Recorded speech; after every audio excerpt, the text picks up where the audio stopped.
Login failed on CrowdStreet Fix. You're ready to check your commercial real estate portfolio on CrowdStreet, but then login failed. It's a common issue that stops investors in their tracks. But here's the surprising truth: most login problems on CrowdStreet aren't caused by the user at all. Let's fix it step by step.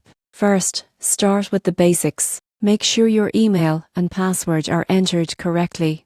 CrowdStreet's passwords are case sensitive, and a small typo can trigger an error. If you're unsure, click Forgot Password and reset it using the secure link CrowdStreet sends to your registered email. If that doesn't work, check whether you're logging in through the correct portal. CrowdStreet has both investor and sponsor login pages. If you accidentally open the wrong one, your credentials won't work. Double check that you're on the investor login page before entering your details. Next, clear your browser cache and cookies. Sometimes old data from previous sessions interferes with new logins. After clearing them, refresh your browser or try logging in with a different one. Chrome, Edge, or Firefox are good options. If you're using a VPN or accessing from a new location, CrowdStreet's security system might block your attempt temporarily. Try disabling your VPN and reconnecting through a trusted network. Mobile app users should make sure their app is updated. Go to your device's app store, search for CrowdStreet, and install any available updates.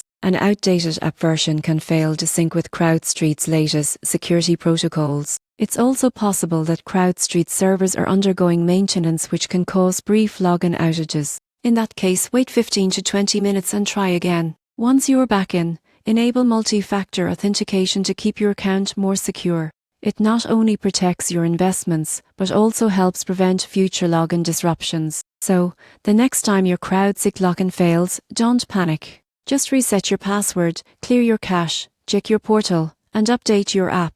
In most cases, that's all it takes to get you back investing smoothly.